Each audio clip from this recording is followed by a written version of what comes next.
How's it going, guy or girl or like couple people? Welcome to the third episode of the Next Man Up podcast. As usual, I'm here with my pals Richard and Adam. Rich, Adam, say hello, guys. I'm Adam. I'm doing this right this time. I'm Adam. How's it going? I'll send it over to Rich. Sup. Still ain't gonna do it right. Did you guys practice that when Classic. I was like 30 minutes late for the pod? No, we talked Okay, about completely unrelated, non-sports related things, actually. nice. All right, good to see. Anyway, True. if you haven't listened to the pod before, no worries, and yeah, neither have I. I've been totally trash. Adam just put it up on YouTube. You can find us at Adam. Where's our YouTube channel? We are the Next Man Up at YouTube. Yeah, Which you would already know if you're listening to this. So, likely. fuck. Yeah. Okay, but we'll soon be expanding to other social media channels. If you're friends with us on Facebook and Twitter, apologies in advance. We'll probably be blowing up those platforms as well as Instagram, trying to promote ourselves a little bit. But anyway, yeah, we're just three normal guys. We like to talk about sports, especially sports that we're not very good at, or don't know how to play at all. Like in the case of hockey, I love to talk hockey, can't even ice skate. Anyway, yeah, we're just three regular guys. The premise is that it's next man up. We pull each other up for the next topic. We got each other's backs, and in the future, you might see some other regular Joe and regular Josephines. What would be like the female equivalent of a regular Joe? Yeah, Josephine, that sounds good. A little We'll ethnic. pull them up to talk sports. Yeah. So that's basically the gist of it. We're gonna also be doing terrible ad hoc intros. So until we get something more formal going. But anyway, on to the actual meat and potatoes of the cast, I guess, so to speak. Adam, the All-Star starters and the All-Star reserves are now out. I know we talked about the starters, but now that you see the full NBA All-Star landscape, let's talk biggest snubs and maybe also the guys who don't deserve to be there, maybe in your opinion.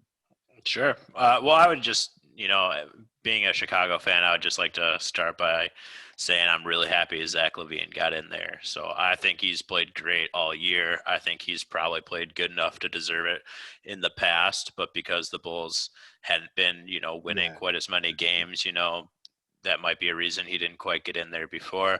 But I would like to, not that he's listening, but I'd like to congratulate him on finally getting in there. And yeah, I think that I'll probably watch the game this year just to pretty much see him because I think he's done so good this year.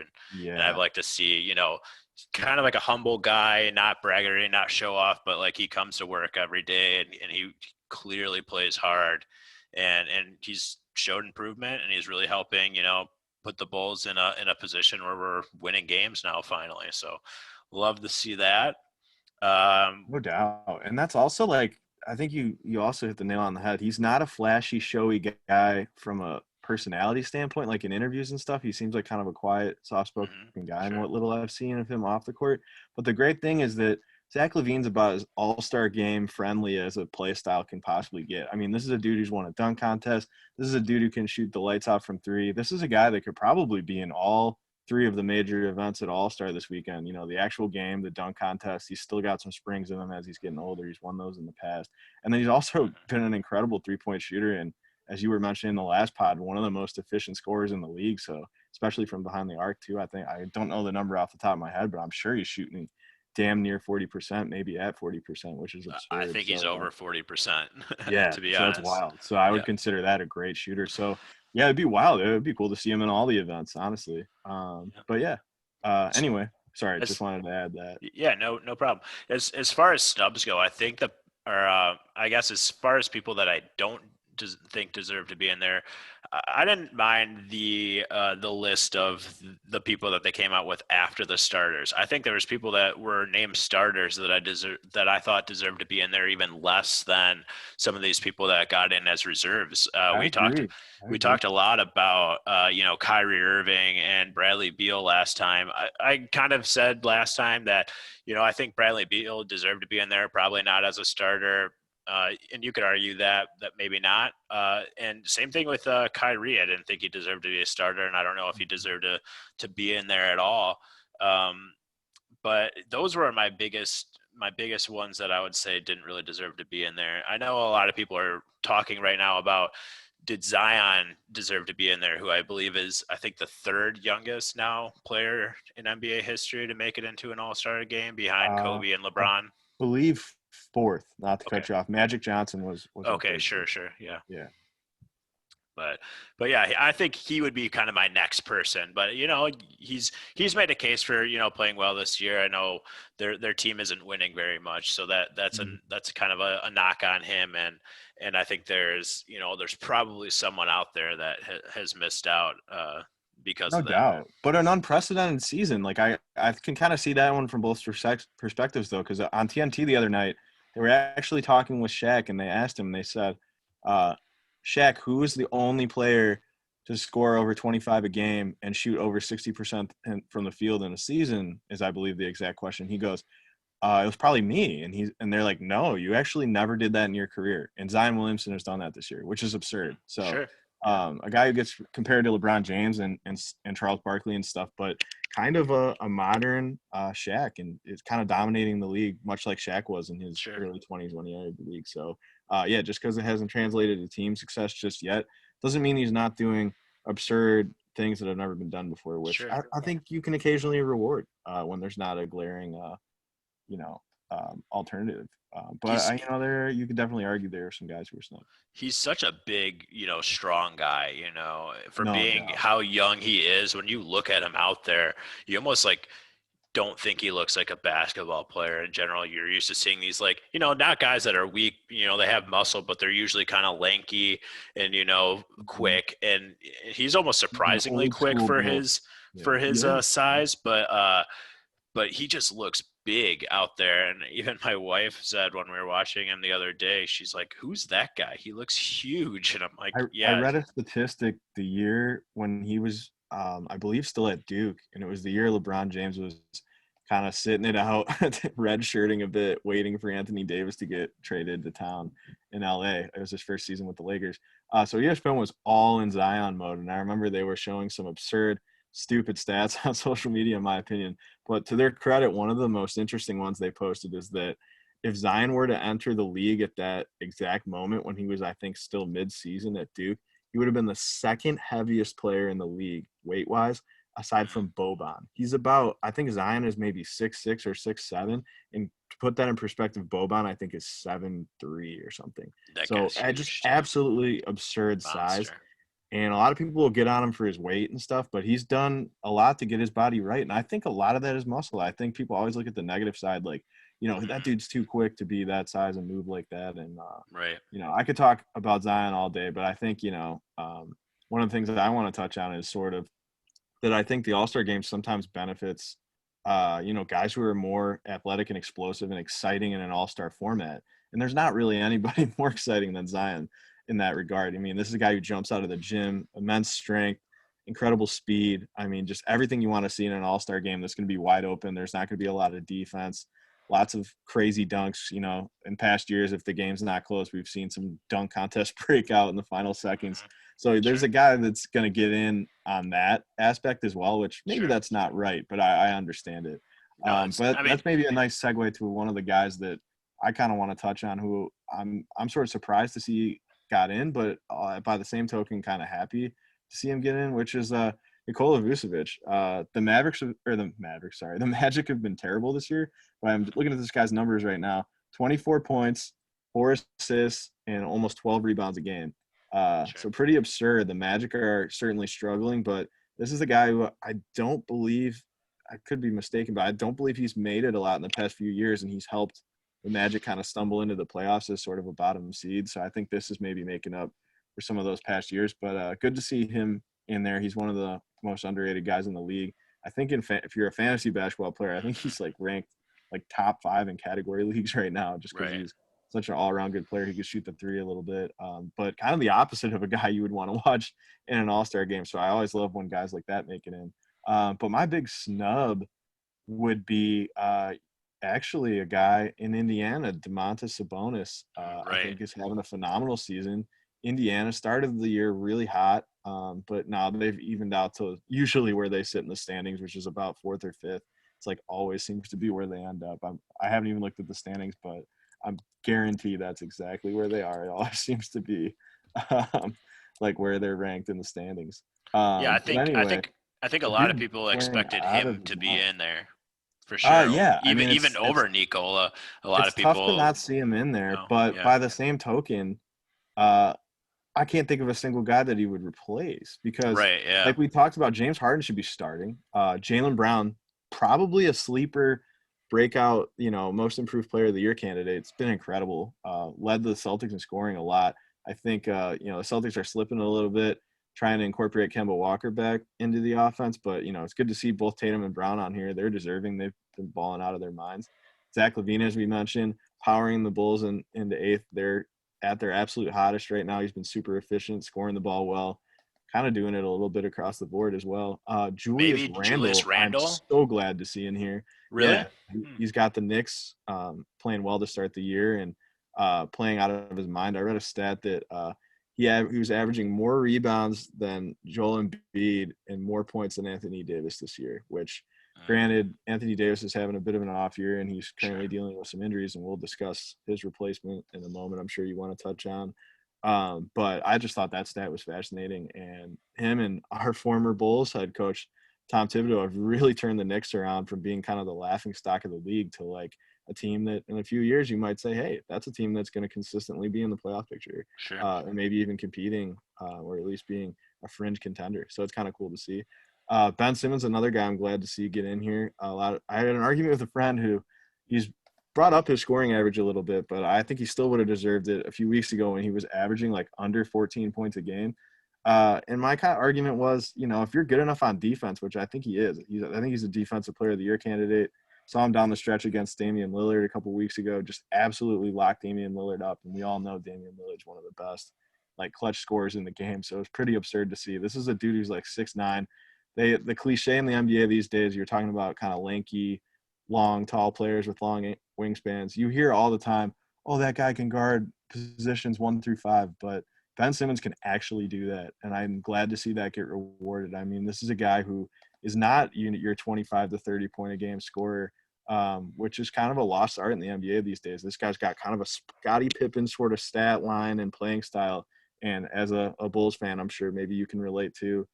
Scottie Pippen's a little before our time, but I think as Chicagoans, we always appreciate a guy who will fill in everything else and let other guys do the scoring, and he does exactly that. So I'm really glad to see him here as well. Yeah, I was really glad to see that too because it's a guy in this day and age you don't see a guy usually being put on a pedestal for playing defense and doing the little things. It's all about scoring, and he's clearly not the scorer. He's a defensive guy, so I think that was really nice for me to see. Too. I mean, as a person that loves defense in all sports, not just basketball, I like to see that as a defensive kind of more of a defensive guy get in. But yeah, I would say the only person that I think before you even spoke, the only person I was thinking Sabinas would maybe have inched out would have been Julius Randle. I think both guys are putting up similar stats. I think this season around the 20, just over 20 points per game, just over 10 rebounds per game, and 6 or 7 assists per game. They're both doing really well this year, and I think it was kind of a toss up between the two. So I mean, I'm not complaining about who got in, who didn't, but I think both guys are probably deserving of it. And at the end of the day, they had to pick one. So. Yeah, the way it usually works out in the past couple of years, which has been nice. And I think they've also expanded the roster in past years. It used to only be 12 guys. I think it's now 5, 6, 7, 8, 9, 10, 11, 12. Oh, it still is 12. I thought they did 13. Anyway, they should do 13 because the real roster has 13. And on top of that, usually there's some injuries, so guys get subbed in. But everyone in the East is healthy, so it's a shame. But Sabonis absolutely would have been the injury alternate if any of these guys get hurt. Sure. And knock on wood, I wouldn't wish that on anybody. But if anybody has a nagging injury or isn't going to play during the Allstar break, maybe Kevin Durant, it's a guy who's been sitting a little bit. You bump James Harden up into that starting lineup. Yeah. I mean, it'd be weird to see the captain sit out, but it could happen if, Kevin Durant decides that, he doesn't feel like playing in the All-Star game because he's a little banged up. He's missed some games significantly. I think you just bump James Harden into the starting lineup, and I think, without question, Sabonis deserves to be in there. Indiana's playing good. And I think the thing that really hurts them is that they've got a lot of different guys playing good. Malcolm Brogdon, pretty deserving. Honestly, he's had a really great season as well. And then Miles Turner's been – talk about another guy who doesn't really score the ball. He's been a pretty good defender from what I've seen as well. So, yeah. But I got to say overall, I don't think anybody really is surprised by the All-Stars. I agree with you. Right. I think the starting lineups were more of a surprise, and they always are because they tend to lean more towards fan votes. But everybody – got here who I think deserved to get here. The only other guy I'd maybe add is Trae Young, but the Hawks added a lot of pieces around him, and they've taken a step backwards this year, and some of it's just because he hasn't been as efficient as he has in the past. And he's young, so I'm sure we'll see him back. So. Yeah, and then I think as far as I know, the only player that was, put in there that is not going to play as of right now is Anthony Davis, correct? Right.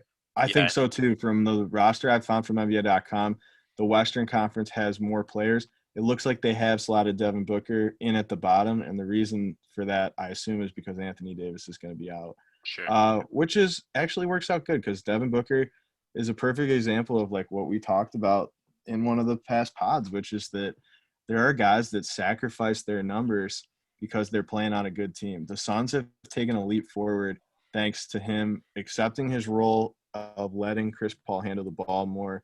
Looking at Chris Paul's numbers, 17 points, 9 assists, 5 rebounds. Those are prime Chris Paul numbers. So that dude deserves to be there. And Devin Booker deserves to be there too, just because his stats are not as stellar as maybe a Bradley Beal or a Zach Lavine. Does not mean for a second that I think if you swap those players that Devin Booker would not be putting up, 27 to 30 a game and then 5 rebounds and 5 assists. He would do that in his sleep on another team. So I'm glad to see him get in there because it's not always about the actual numbers. It's about, making that sacrifice and playing your role on the team. You deserve to be rewarded for that because that dude is all-star caliber every year. Yeah, and I think the Suns, to me, are one of the more surprising teams. Not that I thought they were going to be bad this year, but I think they're only they're third or fourth in the conference. I didn't think they were going to be, that good. And I think they're impressing a lot of people. I know they're definitely impressing me so far. I mean, you look down their roster, they don't have, a ton of big names that pop out to you. I mean, Chris Paul, obviously, but, he's definitely aging. And then, DeAndre Ayton, obviously, a lot I think of young was guys the number one pick, wasn't he? Together. And then DeAndre Ayton, I believe he was, yeah. And then Devin Booker, obviously, we've talked about him, a little bit already. And I think, he's a player that, I think LeBron even came out and said that he's probably the best player that he's played against that never made an All-Star game. And I don't know if this counts. Does this count? Because he's an alternate. Does this count as making an All-Star game now? Or? I think it will on the official, tally of that. But it is kind of a technicality, and I'm not a huge LeBron James fan, but he's a good guy off the court, and I like that he sticks up for other players. And he's right. Devin Booker has been plagued with the, not good enough to be an all-star because the team's not good enough thing for the past few years. So then what does he do? He selflessly moves over, lets Chris Paul join them for the betterment of the team and the franchise. And then you turn around and you blink and this guy has a solid but not exceptional year and he's not an all-star. I mean, yeah, it sucks. I feel bad for him. And although I want to see Anthony Davis get healthy and the Lakers, compete and see the league at full strength, without anyone injured. By the same token, it's kind of a blessing in disguise that Devin Booker's not snubbed. So it's cool. Cool to see him in. But anyway, speaking of player movement, we talked about Chris Paul going to the Suns and how that is a, game manager, locker room leader type of a guy in basketball that does more than their stats. Another guy that I remember they used to label as a game manager is now just kind of come out in the sport of football and said that, he's looking for a trade, a guy you usually think is a good locker room guy, maybe leaking some rumors that he's not happy.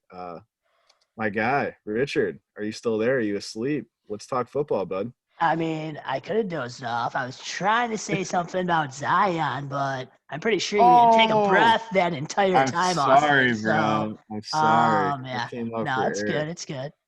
Trying to fit it all in, man. Yeah. I love All-Star Weekend. It's by far my favorite thing in sports, NBA All-Star. Yeah. And now it's not a weekend, so I'm a little bummed. Yeah. But anyway, moving on. Let's talk football. Let's hear from Richard. I love this guy's voice. It's all good. It's all good.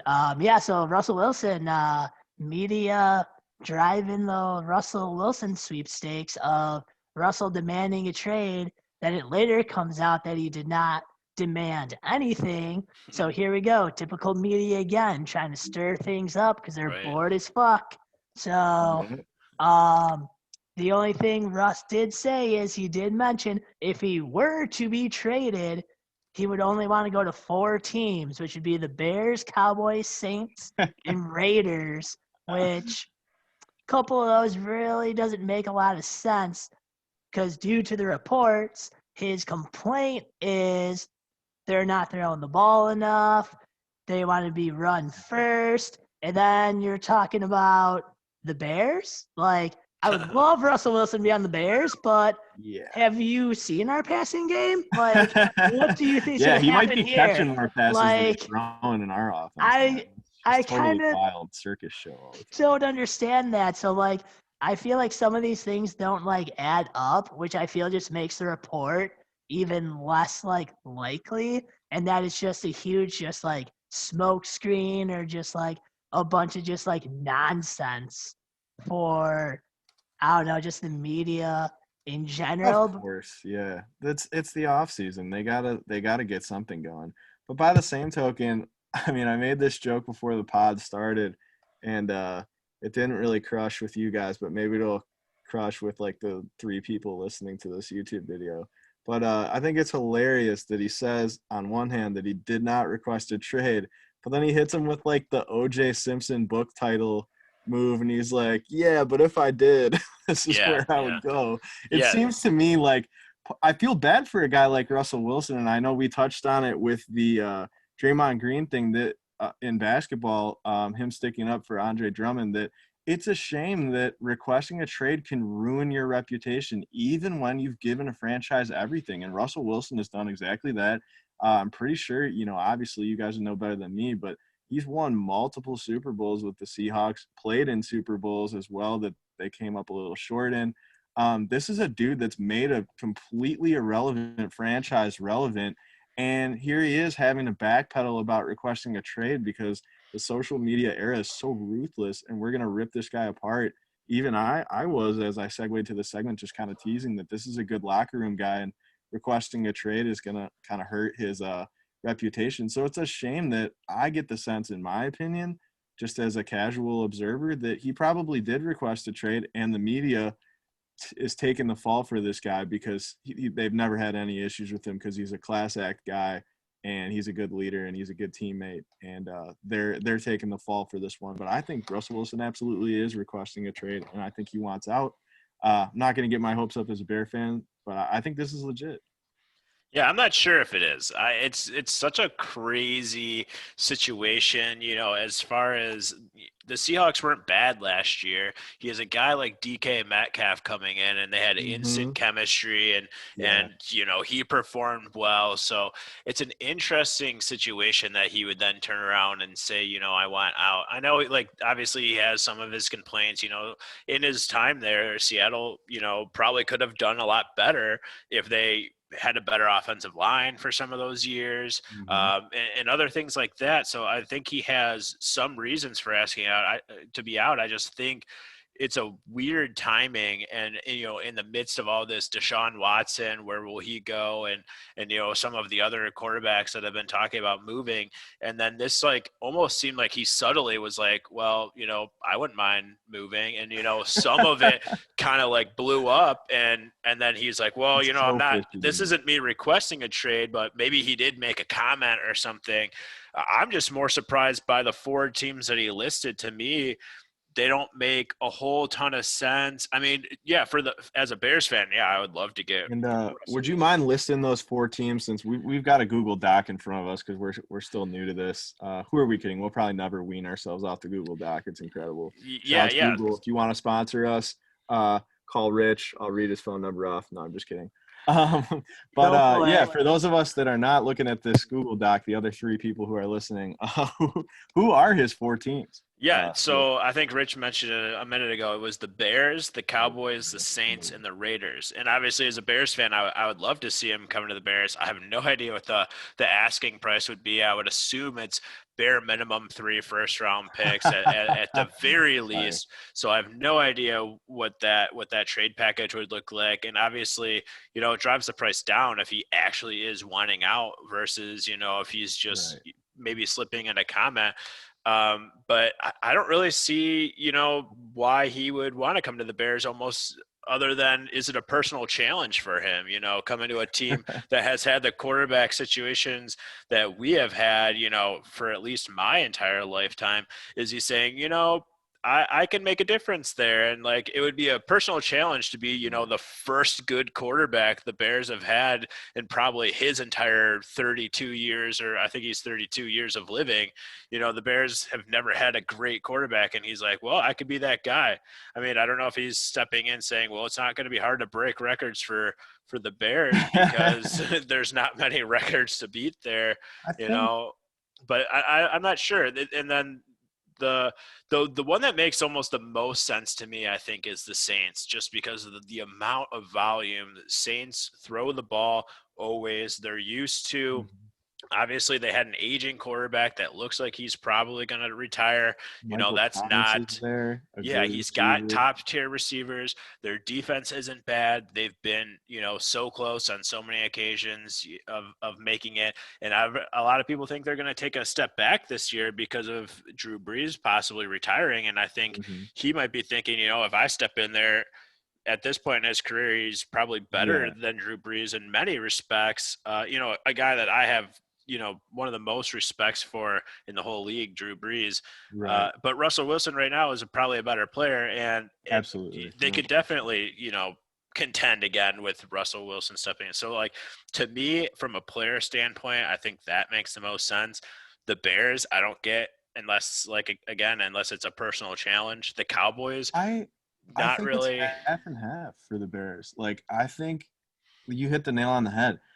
He could come to Chicago, and because he'd be the MVP of the offense, because the defense is already so good, I think he's confident that he could go and take this offense, and the media and all of the viewers at home and other coaches on other teams, or whoever else votes for these awards, would be like, this guy's an automatic MVP candidate. Look at this. He's totally turned this team around. And although offensively that would be true, I think he's at the stage in his career where he's like, I want to get credit for how well I play on the offensive end. I can take an offense that's totally in shambles and go to a team and make that offense look great. That's going to make me look good enough to probably win MVP awards, Pro Bowl selections that he's already easily getting into, no matter where he ends up this year. But I think that's a way for him to look good individually and win, because let's be real, the Bears defense is a playoff contender caliber defense, in my opinion. And if you add a guy like Russell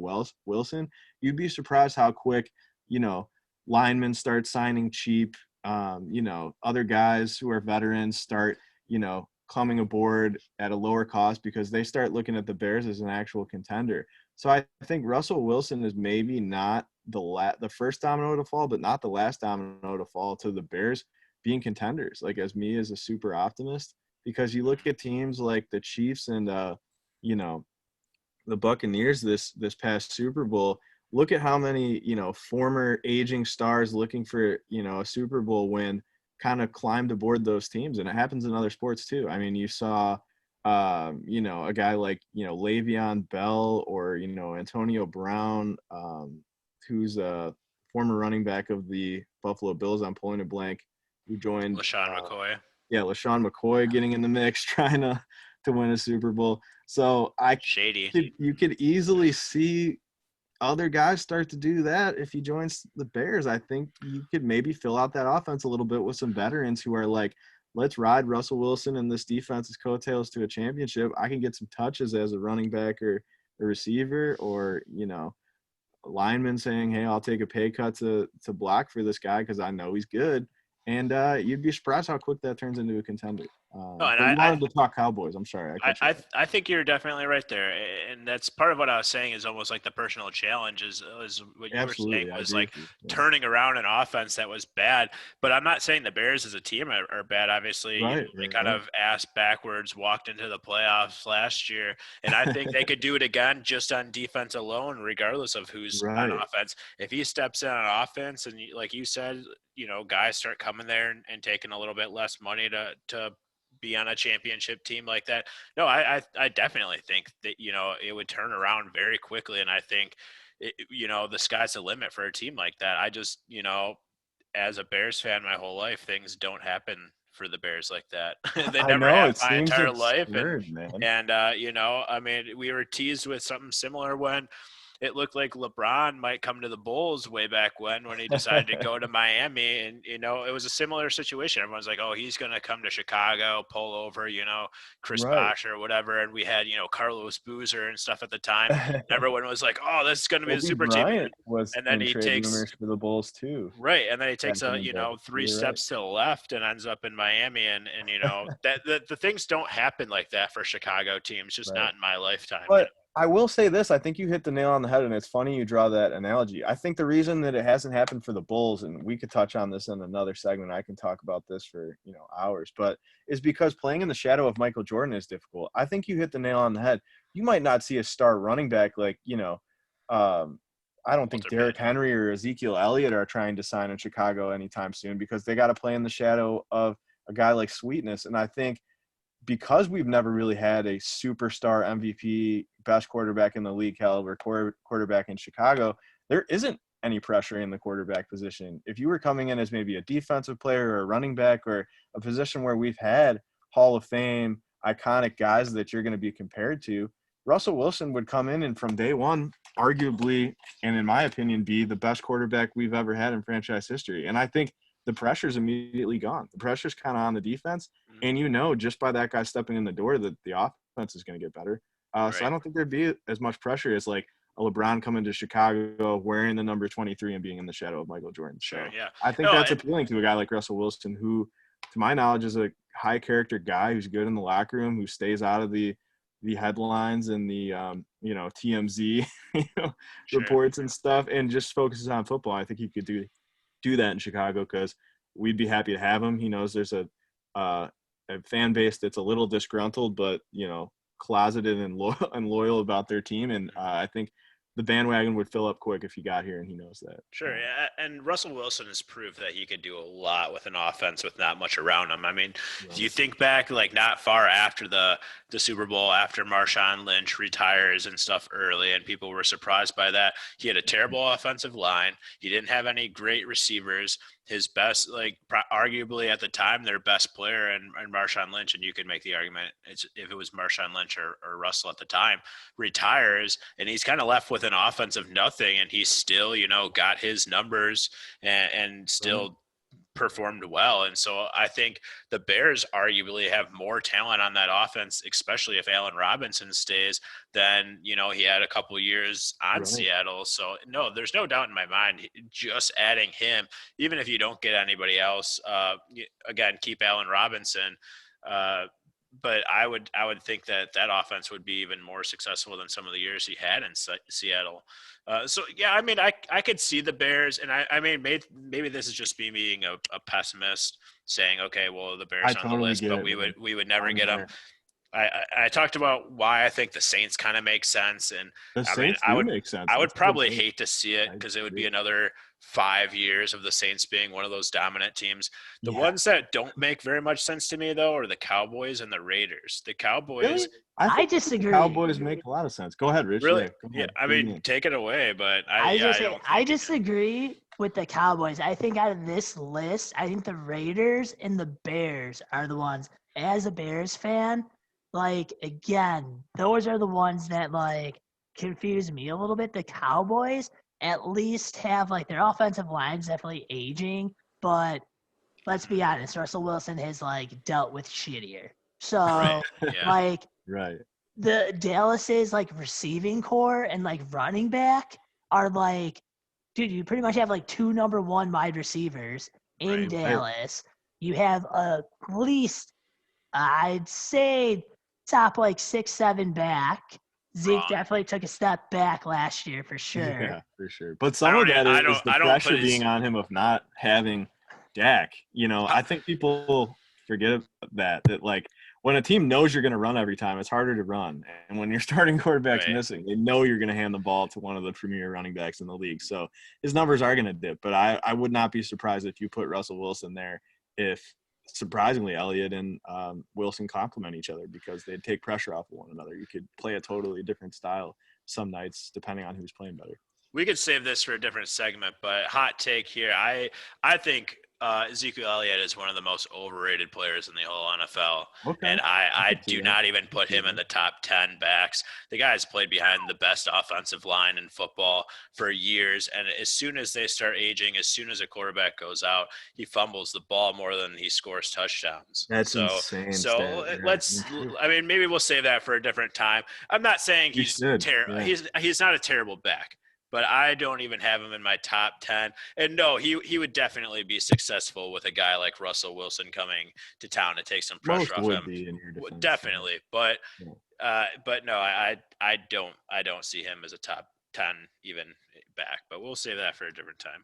Continue, Rich. Yeah. So I was just say. So I think the Word, Cowboys. I think the Cowboys definitely make like sense for sure. The Raiders, I think, out of that whole list, that's the oddest one out of all of them. Their defense sucks. They can't get to the quarterback like at all. Freaking like they don't even have a number one receiver. They do have a good tight end, but at the end of the day, like that's the team that's just like weird. Unless Russ wants to go to Vegas and like party it up or something, like I don't They understand have why cap the space or Raiders is on something? there. Yeah, like I don't know football as well as you guys, but like what's the financial situation like for the Raiders? Like can they afford another superstar free agent? Like could they bring in They have decent wide cap. receiver or something or put some offensive pieces around him? But then like you said, it's like even a couple free agent signings, it's not like it's basketball where you could add one player on either offense or defense that would turn the team around other than a quarterback. So it's like I don't really know, to Rich's point, what they would do even with some cap space. That team, I agree, it just doesn't seem ready. Yeah, I think Hold they on. do have plenty of cap there. Raiders right now for 2021, their cap space is negative $2 million. So they are at 24 out of 32. So I don't know what they're But doing Rich, or who they're paying. You have to realize at that point though, if they would bring on a guy like Russell Wilson, that definitely Derek Carr would not be on that cap anymore, and probably Marcus Mariota, who as a backup, I think he's making like $17 million, which is crazy money for a guy that never did anything in his career and is a backup.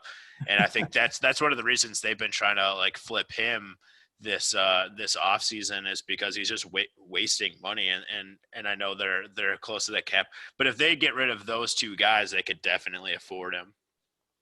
So yeah, but then no one else, I guess, is the point though. Yeah, and maybe it's Russell Wilson's wife, Sierra. Maybe she has some shows coming up in Vegas and was like, maybe we'll just live there. Vegas is a cool city. I wouldn't knock it. And during COVID too, people's mental health is weighing on them, and hate to say it, but Vegas is a city that's, Sin City, as they say. They don't really, excuse my language, give a fuck too much about that. Not to get too much into COVID because we're all trying to forget it, but there's off the field things for sure that would make Vegas appealing. So, but anyway, we're burning real slow on topics today, but maybe our viewers are interested in that. But you guys want to kick it over to the next thing on our list? Yeah, sure. Go ahead. That's easily our worst segue of all time, but well, we were talking about like free agency. Russell Wilson, I don't know, DeMarcus Cousins is about to be released, so that makes him a free agent. So I don't know, trade demand, off season, whatever. Dominant segue. Like, wish you had jumped in sooner. Fuck yeah. Yeah. So there you go. It's rare when you see like Rich doing something at all. Period. You can stop So, it right there. Are you guys serious right now? so Except Do paying you for know the how Zoom. hard? You know how Rich hard is it the is to sugar get daddy a of this word in podcast. here? Rich is the I'm- sugar daddy of the podcast, bro. He just pays for us to talk about sports, and he just like watches. He's like a little cuck sugar daddy. all of right, the so podcast. Rich, Rich had the great segue. So okay, where do you think Cousins is going to go then? DeMarcus Cousins. Yeah. I don't know. With Anthony Davis being down, like, would that be a good fit for the Lakers? Like, I would normally say yeah, but nah. he's already been a Laker, and I think the Lakers are pretty content with their front line because they also have Montrezl Harrell and Marcus Hall. So the center crop in LA is pretty deep. Yeah. I think they know at this point that although Anthony Davis is a superstar caliber player and a really fantastic player and now champion, I think he'll be back, man. I think I've been watching him. I got him in fantasy. He really does have injuries. Normally, I think guys are bullshitting, but I think that guy actually should have sat out like to start the season, and I think he played anyway. You could tell he's just laboring out there and stuff. But yeah, no, they got a deep enough center crop because I think they know that with Anthony Davis that he's injury prone. Adam seems to think he's a little overrated in that regard. No, I think he's prone. good. But yeah, no, I think he's good. I don't know that he ends on up his in way LA. out. A team I could see him on, maybe Milwaukee. That's a team that has Giannis, who plays power forward for them mostly and can't really shoot the ball at all. Air balls, 3-pointers, and free throws on a regular basis. A guy like DeMarcus Cousins, similar to the role that former Bull Bobby Portis has played in Milwaukee. DeMarcus Cousins is a guy who's kind of washed up athletically and around the basket, unfortunately, due to some injuries of his own. But it's a dude who can space the floor and hit threes and give Giannis room to just, take 2 steps from the 3-point line and dunk it on people every time. So I think that's a team he makes sense on.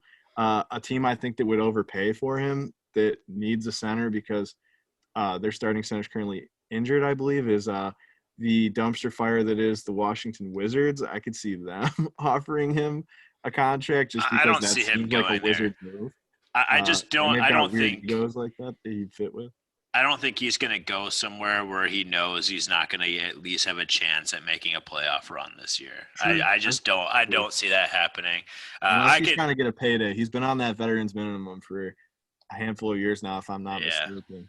Actually, no. Now I'm looking at it. He's got a pretty nice salary, so never mind. I guess maybe you're right. I think he's. I could see them trying to pay cut to sign with the Warriors a couple years ago, but I think he's back. I could see him trying to throw the world at him, but I don't see it.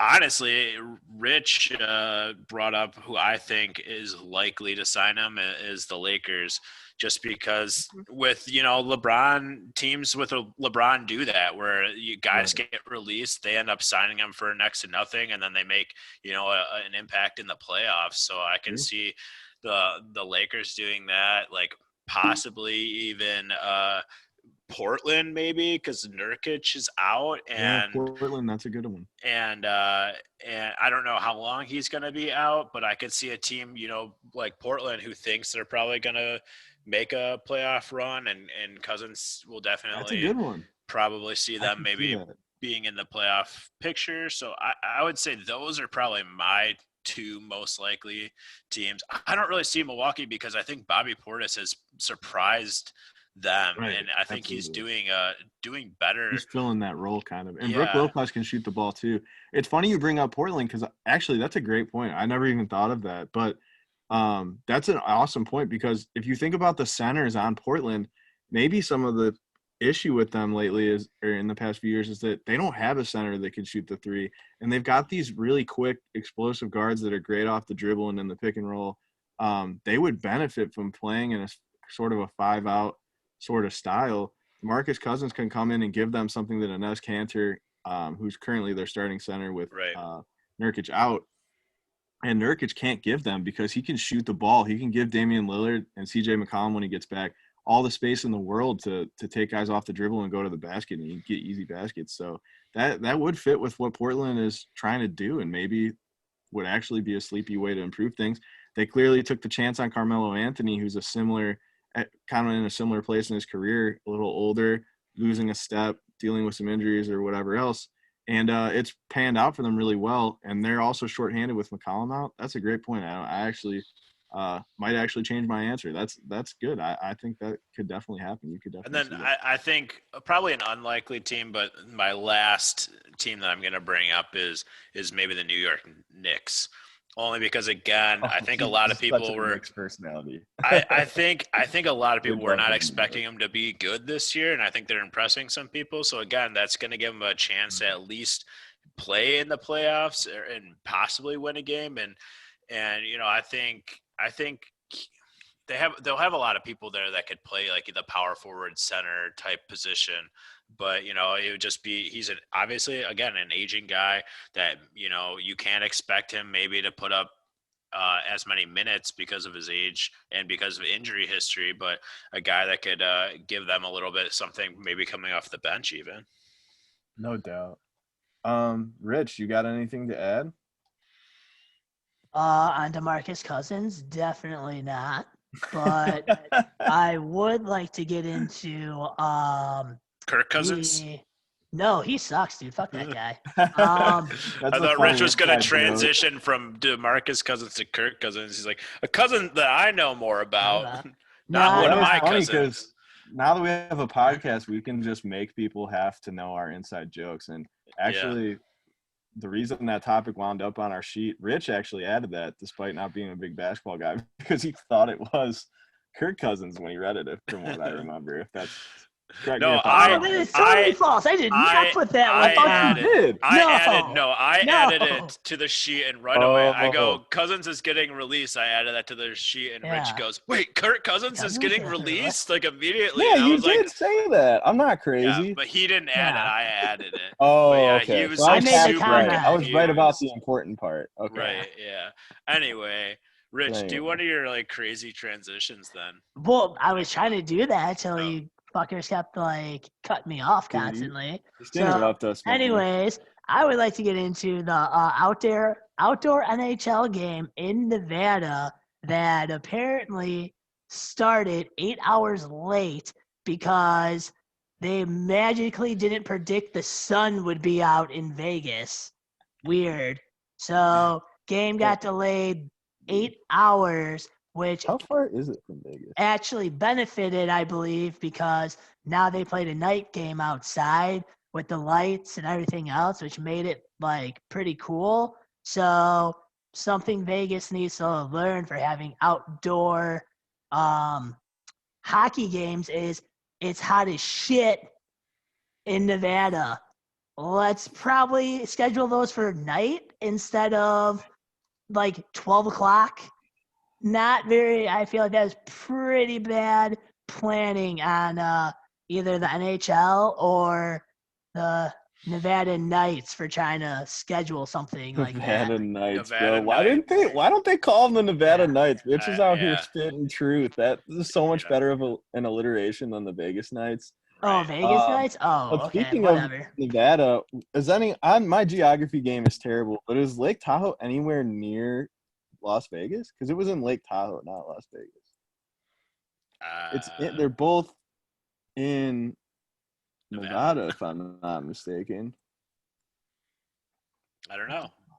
Maybe we should start a geography podcast and I don't know. But anyway, yeah, totally wild. And actually the funnier thing about this game is that it did start and they made it through an entire period before I guess Lake Tahoe, sorry, I looked it up, is maybe closer to Reno, Nevada, because when you look up the distance between it of course plugs flights. Shout out airlines if you want to sponsor this podcast. Slide into Rich's DMs. But anyway, I guess Lake Tahoe is closer to Reno, but I guess to Rich's point, probably similar climate, right? Like, yeah, how do you not expect this sun to be out in an outdoor game? It's not like the NHL has never done anything like this before. So a total Bush League move. But as someone who watched the last 2/3 of the game, 8 hours after it started, it was kind of fun. I mean, I think you hear a lot of people joking about during COVID that 9 p.m. is the new, 11 p.m. Everyone's going to bed earlier. As someone like myself that's kind of a night owl, it was nice to have something on TV at that time. And the players seemed excited too. Petrangelo on the Vegas Knights, they had him mic'd up as they restarted the game, and he was super excited. He's like, see, isn't this so cool? Like, now it's a night game. They brought in these lights. Like, this is big time. Like, it seemed like there was a revigoration for the players when the game got moved that I did not expect to see. And I watched a good portion of that game, the entire second period and a little bit of the third. And it was a great game. It was cool. And it was a cool event. Jerseys look sharp. I wish other sports would do that more, honestly. Yeah, I think the hockey league, NHL, does a good job of kind of switching things up. You know, they do the Winter Classic every year, which is another outdoor game and stuff. I think that's really interesting when they do stuff like that. And I would like to see, you know, maybe that happening in other sports. An outdoor setting, I think, would be really interesting in basketball. You know, like a street style game. It would be so. It would change the game with the so pavement different. too, because it's like you're gonna dive for a loose ball in an outdoor game. Like we'd see guys like we were talking about defenders earlier. We'd see guys like Marcus Smart and Draymond Green love that because they'd be like, "Whatever, I'll dive on the concrete. I don't care." Whereas other guys would be like, "Fuck that, man! It's one regular season game. I'm not diving for this shit." So it would be cool. That element would be awesome. No, in general, I mean, hockey is just beautiful backdrop. Yeah, right. They had drones, so the camera angles were incredible. It was just aesthetically beautiful. And when it got pitch black out there, it was eerie. Like, you know, you couldn't see the stars obviously because, you know, there was lights and due to the camera angle and stuff. But I imagine if you're there as one of the, you know, there was no crowd in attendance because of COVID, but there are obviously some people on hand, whether it be, you know, camera crew or you know, team officials or whatever else. But it was probably just beautiful being out there. So, you know, I would love to see other sports do that. Yeah, definitely. I know football and baseball are already outdoors, but something sort of like ad hoc or in a bizarre location like that would be cool for football and baseball too. How about like football in like a mud pit with like that are in lingerie? Yeah, I was going to say, this is starting to sound like your wet dream as a 15-year-old or something.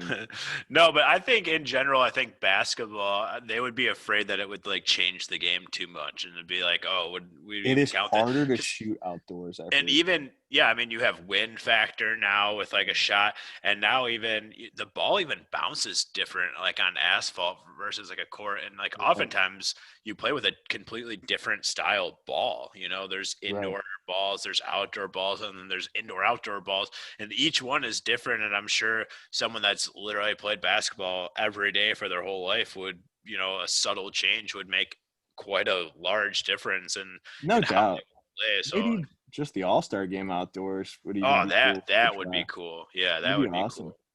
Cool.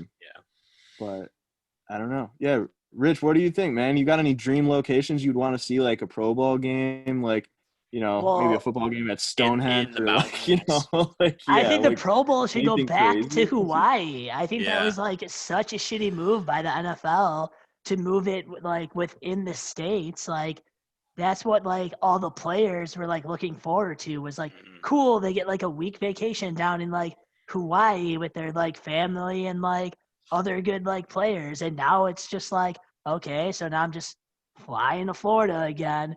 Oh boy. Rich, Yay. I literally think they did that too because Ridiculous. Other fans weren't going to the Pro Bowl because they're like, yeah, I can't afford to like go to Hawaii, which is funny because like now with COVID, it would actually be the perfect time for Hawaii Pro Bowl. So, and also, like, who goes to the Pro Bowl in like hopes of like seeing good football be played? You know? It's just like a. I love the skills challenges and stuff, and it's just the skills challenges. Thing. That's the fun of it. If you love your sport, the stuff is cool. Like, you know, the NHL, I believe, still does like a skills challenge where they find out who the fastest skater in the league is, and like that's kind of cool to see. Basketball has 3-point shootouts and dunk contests. And they also do a lot of cool stuff for like alumni players. Like I'm pretty sure they have like a pass, punt, and kick contest for like, you know, Hall of Famers that are washed up and old. And it's fun to see those guys back on the field and, you know, back behind the microphone and stuff. And it's just weekends are fun for deep fans of a sport that know the history of the game, because it's just cool to see the faces and the, you know, the full family of that sport. Right, and I totally agree. I think it's totally cool to see, especially the skill type stuff. Like I remember even before I really cared too much about basketball, I would always watch the slam dunk contest and, It's the awesome, 3-point man. contest and, Maybe not stuff impartial. like that. But I think those skills challenge in hockey, it's incredible. Some of the things they do, even with, the power shot and Yeah, stuff they like do like that. a fun shootout. Yeah, that's a fun one too to figure out who's got like the sickest slap shot. Yeah, the hockey ones are real cool. Yeah. It's funny But that I say that I almost never watch it, but I always watch the highlights of it. But in general, like the actual Pro Bowl is what I'm kind of hating on right now because it's like nobody actually cares to do well It's so because hard all in the a physical players, sport like they that. just don't want to get hurt. Like that's all Right. they care about is like, I'm not going to get hurt. So like, there's like, it almost, I mean, it makes sense to, obviously you want to be Football's the only recognized. sport I'll give the pass for that because they're like that in basketball and like baseball and shit too, and lesser contact sports. But like, I don't know, man. Even as a casual football fan, you guys easily watch way more football than me. But somebody gets injured every single game in a football game, so I actually get it. I mean, you're tackling other grown men who lift weight, who eat weights for a living. Like injuries will happen, and those are guys at the peak of their careers that are like, screw that, I'm not getting injured. So, Well, I I mean, mean, I get it, it's but one of the, maybe what they could do that would be cool that the NBA has done in the past is they always do a mini All-Star game on the Friday before. This year the All-Star weekend's only one day for the NBA, but normally the Friday before the game that's on Sunday, the actual All-Star game, they do like a rookie sophomore game where they sure. take the first year players and the second year players, and they've split it up different ways over the year, but they take the younger guys who need that exposure, who maybe play for some small market or bad teams that aren't going to make the playoffs, aren't going to get any national TV time. And some of those guys turn up because it's an opportunity to be on TV. And I think maybe football would benefit from something like that. Like, let's get the youngest guys, the guys who are right out of college, out there. Let's see what, the hot young, running back in the league that barely missed the Pro Bowl can do against some other players. It really shows you like the guys that can set themselves apart from the rest of the crowd in those games often go on to have great careers. Sure. So it's cool for them because you're basically watching future all-stars in a way. I've seen in basketball, Kevin Durant and Kyrie Irving, other guys, LeBron James, Carmelo Anthony, just, tear it up in those games. And then what do you know? All those guys are going to be in the Hall of Fame. So Sure. I think that'd be cool for football for sure. Yeah, If they don't already do that. There's some interesting things they can definitely do in general.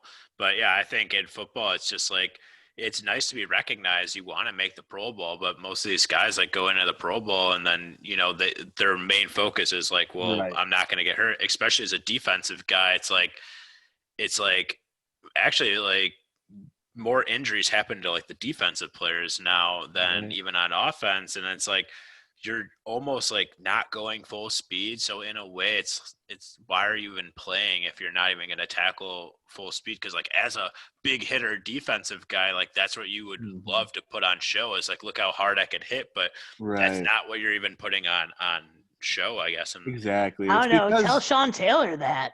He like killed people in the Pro Bowl. Yeah, and I'm sure people were probably all like angry about it when it's like, it's still football. Like, you pick that guy to be there so he can do whatever he wants. No doubt. But yeah, that's definitely an interesting thing. Let's make Rich do all the segways. Okay. Oh, never mind. No, go ahead. I was gonna say, speaking of, recognizing people or recognizing teams for playing well, I just like to recognize Chicago this month of playing well. I know we're all Chicago guys and watch various Chicago sports, but obviously the two that are on right now that we cover are the Bulls and the Blackhawks. Both of them are having quite a stellar month of February here.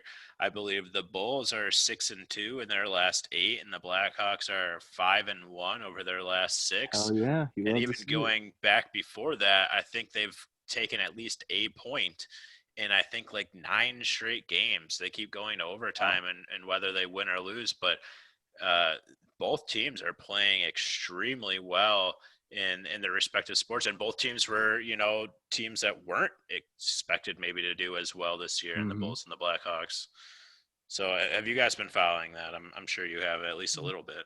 Man, I've been frustrated watching the Bulls in the past, but I have slowly started to tune in. I still don't like that team is constructed. I think it's still fundamentally flawed in the sense that it seems to just be Zach Lavine is kind of the offense, and he's doing a great job. I don't blame him. Why would that guy not have the ball a lot? But that secondary scorer still makes me a little nervous. I think it could be Kobe White, but he's still a little young, still a little inconsistent.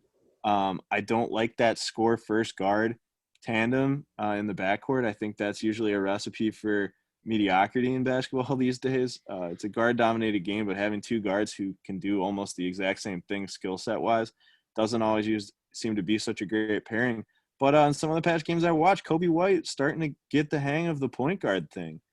He's becoming a little bit more of a distributor. So major props to Kobe White, kind of a kid who is very obviously a kid, but, I saw him after the game where I think we were talking about where him and Lavine each hit 8+ 3-pointers, which is the first time two teammates did that. I think he also had 7 or 8 assists in that game, and they interviewed him after the game, and just he seems a lot more put together than he did. I feel like he's growing up a little faster than maybe I expected, and I'm proud of the guy. So shout out Kobe White.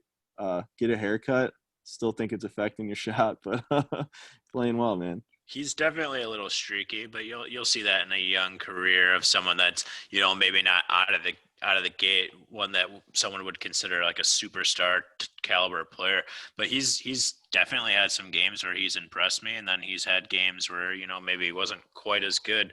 But I think what the Bulls are doing well is somebody is being that guy, and every night, like Zach Lavine is doing it every night, but then some secondary guy steps up in a big way almost every night. Young a bit. Yeah, Thaddeus Young has been huge. Even Garrett Temple, that guy has stepped in, and that's a nice veteran presence. And the coach that we've talked about in the past. I mean, Billy Donovan is used to young teams and teams where you're going to get production from different guys on a yearly basis or game-to-game basis because college is kind of a revolving door of players. And I think he's maybe used to truly coaching an offense where a lot of these coaches for more experienced or offensively talented teams, like maybe the Brooklyn Nets, just have a coach like Steve Nash that just trusts his guys to wing it and improvise because they're such good playmakers.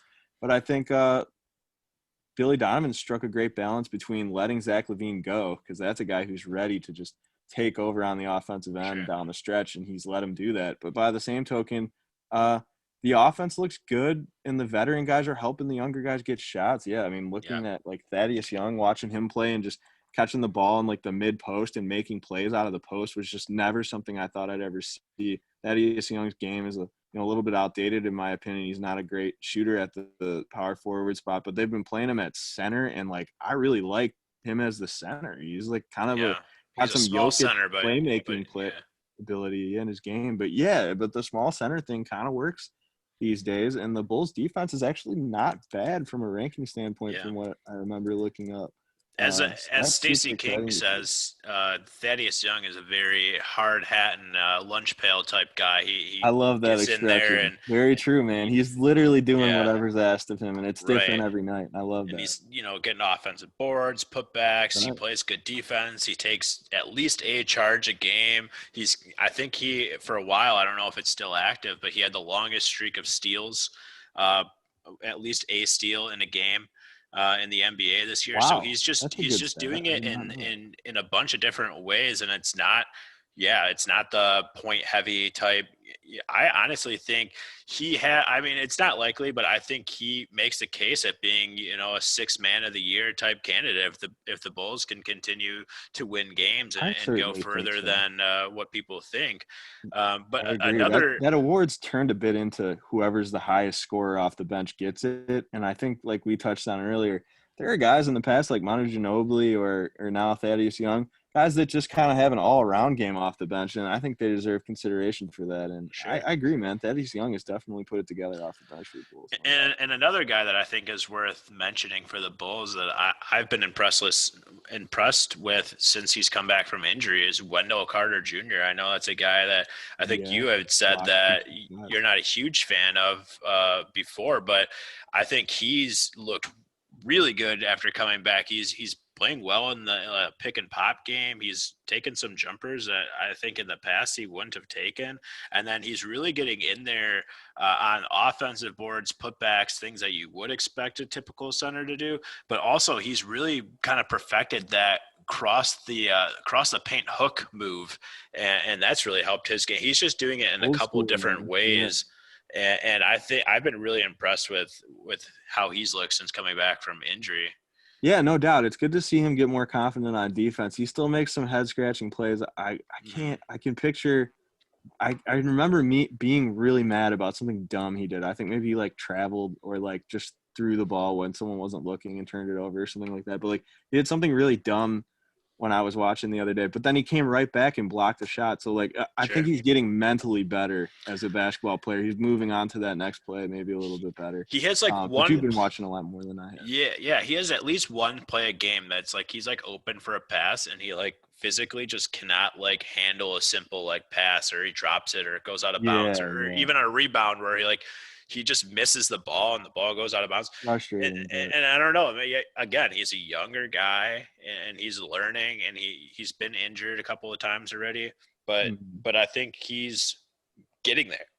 In a lot of ways, I think he's getting there. He's getting better. So that's great to see from a team that's pretty young in general and has a couple of those veterans. And I think those veterans are huge as far as leadership goes.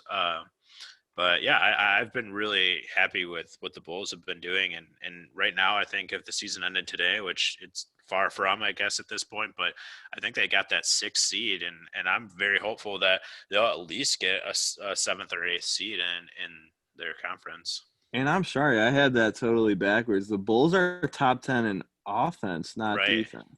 So I had that wrong. I knew they were close. I knew their point differentials were nearly identical, and they are. They're averaging 15.3 a game, and they're allowing – or I'm sorry, 115 a game, and they're allowing 115 a game. They're literally 0.2 points per game more than they are points allowed. So, like, it's no surprise that they're hovering right around 500, and they're going to have to start to excel a little more on defense in order to pull away because, I mean, when your point differential is identical, that's about as 500 of basketball as you could possibly play. They have to get but better. But that might be good enough to be in the playoffs in the East. A lot of teams are below 500. Right. I mean, even Boston, I think, is under 500 now.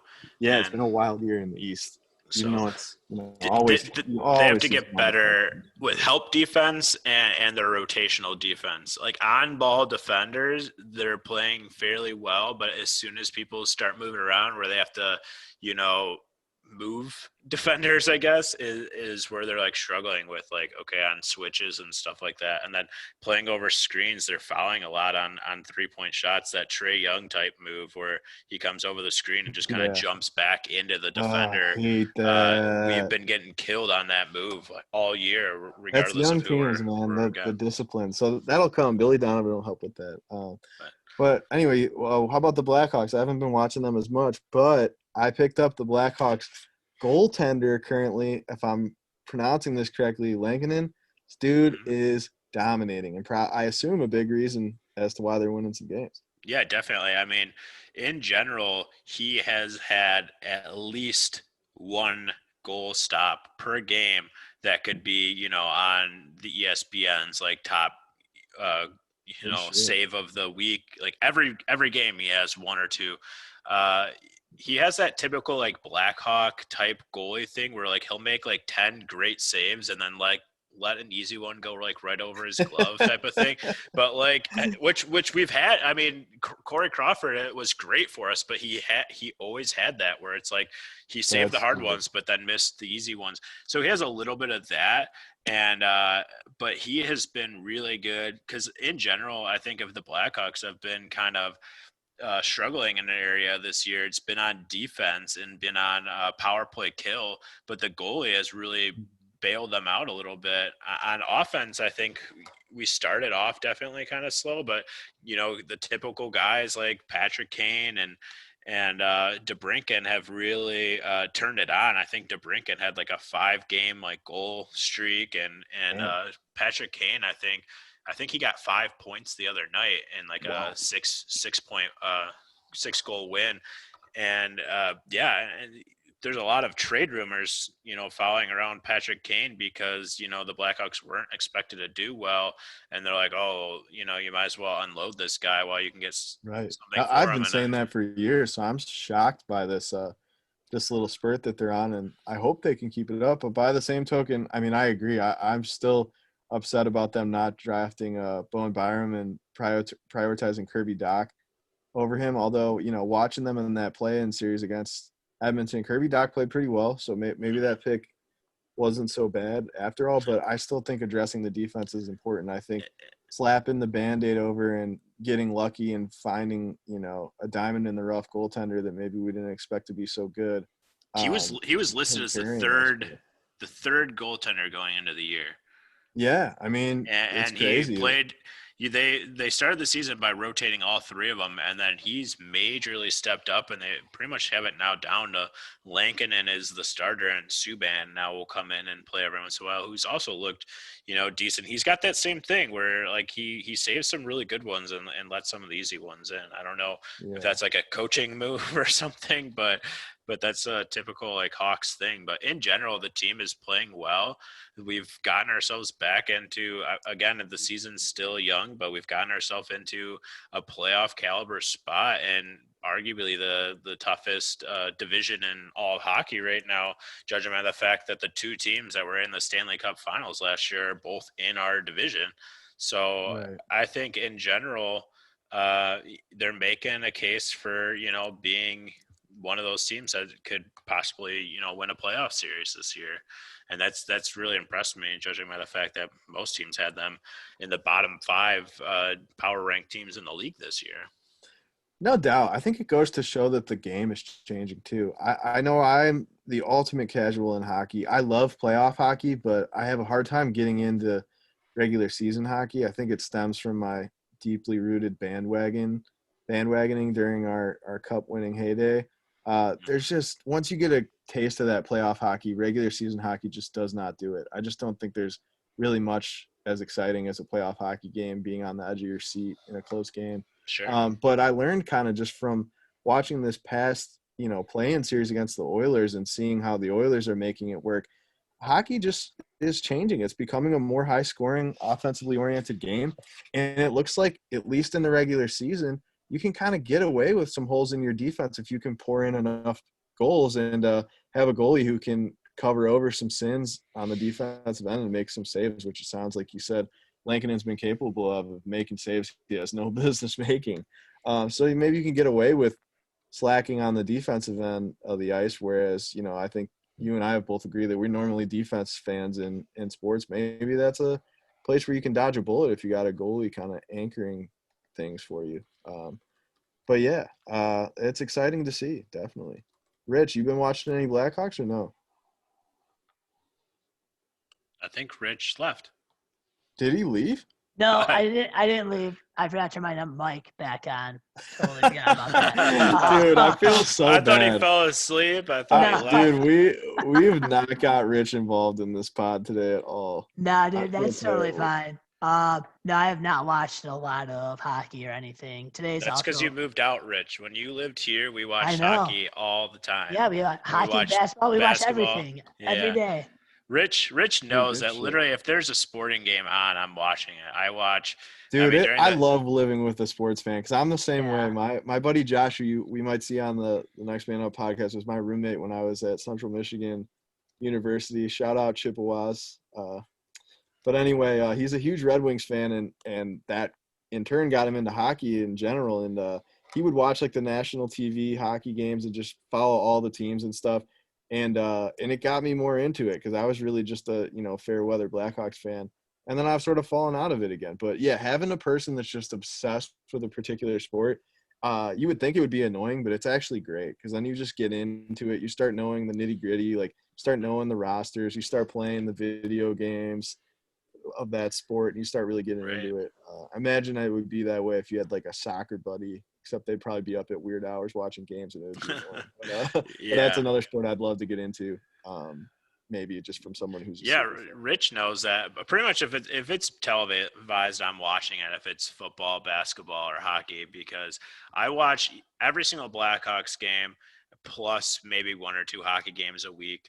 I easily Nice. watch every single Bulls game plus maybe 1 or 2 a week. And then as far as football goes, I'm watching at least 6 games of football every week, regardless of who's playing. Obviously, Nice. True that. I haven't missed watching a Bears game Football since makes I've it easy. been 11 years old. And a DVR has, helped with that. But I watch a lot of Shouts to sports. DVR. Actually, shout out to my wife for putting up with me just constantly watching sports and just, living with it. I've gotten her into, it's helped because I've gotten her into fantasy football and doing yeah. pick'ems Fantasy leagues and stuff. football's So, fun. putting something for her to get involved with has actually really helped, because that's what I do a lot of the time, which was the basis of, me joining in on this podcast is I just love sports. I want to talk about sports all the time, and shout out to her, I guess, for listening. No doubt. Yeah. Our biggest fan right now, I think. Yeah, I guess. I have to check the stats. She was our first subscriber and I'd our have to first pull the comment. analytics, but Yeah. I'm pretty sure she's easily our biggest fan. That's so before we go, we have a 2-minute drill today, and I'm throwing a monkey wrench at Rich. Rich did not it was know. prepared for me. Rich did but it was not a know fake that it was going to be him today. He thought Austin was getting the 2-minute drill, but it's Dude, isn't actually it usually Austin? What is Yep. this? It Today is it's- usually me, but today it is we're a an equal 2-minute opportunity drill. pod. It is a 2-minute drill for Rich. So, Rich, get your mind right. You haven't been talking much today. Wow. This is the Yeah. epitome of the Oh, next I'll man let you up. mail it in, No. bro. Next This- man up. this All is right, literally- let's go. Let's This do is it. this is the Come on. epitome of next Put man me up. in, This was coach. Rich Yeah, sitting you on got the to be bench. ready to play at all times. He's been sitting on the bench all game. The starter guy. Now Rich is in the game, and let's go. Rich, I'll count you down. Are you going to ask him the Uh, same questions? Because that would be kind of trash, but I love it. I got some questions here. Some of Okay, them have let's do been it. asked to Let's do it. Austin in the past, but Rich, you have 2 minutes to answer 8 questions. So you got to be brief. You got to be quick, but still thorough. Give your answer and your reason. Let me know when you're ready. All right, whenever you are. All right, here we Hopefully go. we'll win with 3, confidence. 2, 1, start. All right, who will start for the Bears at quarterback in 2021? Oh man, Jesus. As of right now, for some reason, I have a feeling it's gonna be like Teddy Bridgewater. We're gonna get some type of gap quarterback. I could see Bridgewater or like, what is it, Brissett from the Colts, because I don't think we're gonna get any big name guys. So we're gonna have like a veteran, like whatever. Next I can see question. that. Okay. What will the Bears do? What position will we go with the 20th pick in the draft this year? 20th pick of the draft. I'm hoping for offensive line, but I could also see them going for receiver as well, depending on the Allen Robinson. That leads into my next question. Will Allen Robinson be back? I think we are going to franchise him and ship him away. Okay. Who wins the Super Bowl in 2021? 2021. Who Yep, wins? early pick. Yep, who's going to take Wow, super early pick. Yep. Oh, holy cow! I was not ready for that. it? Come on, man. Damn. Clock's burning. Just say a team. There's no wrong answers. We don't know I think the anything. Colts. Ooh, wow, that's a Colts. crazy one. What? I got Dude, the I'm Colts. cashing that bet right now. All right, Wow. which of these I'm riding with quarterbacks, which, if any of these quarterbacks will be traded? Matt Ryan, Derek Carr, Russell Wilson? I think out of all three of those, Matt Ryan is more likely to be traded than the other two. Okay, next year, what will be the standing in the NFC North, 1st to 4th? Is I- anyone timing? Wait, did you say for I- next year? Yeah, next year, yes. Next year, I think it's going to be I think it's going to be Bears, Vikings, Packers, Lions. Wow, hot take there. 2 questions left, 10 seconds. Okay, Oof. will the Bulls make the playoffs? Yes. Will Next the question. Blackhawks make the playoffs? Yes. All right, and you did it with 1 Unbelievable. second to spare. I threw in Woof. some quick ones at the end because I figured you would be running in on time. So, Rich, I would normally debate answering 2 questions in a row with 1-word answers, but I did interrupt to ask if we were timing, and that cut into your time, so I'll let that slide. But I'm big sad that I've never completed a 2-minute drill and Yeah. Rich did it. I will also That say would be a right really now, good segment. I was looking at the questions on the spreadsheet. I had stuff up for these NBA questions and didn't even receive any of these things. No, you were looking at the past questions. No, I'm on podcast 4. Yeah, you added those. Those were the past ones, I believe. No, I did not add any of those. Okay, well, I didn't add those. Yeah, okay. Anyway, right, Rich, so- you won. You get a beer. I will be mailing it 4th class. It'll be there in about 6 to 8 business months, and hope you enjoy it. All right, 6 to 8 months. So gonna have to let everyone know what beer I get in 6 to 8 months then. Yes. Yeah, that'll be good. That'll have to be a segment on the pod because we're not going anywhere. To all 5 of our fans. See you guys next time. Later. Peace. See ya.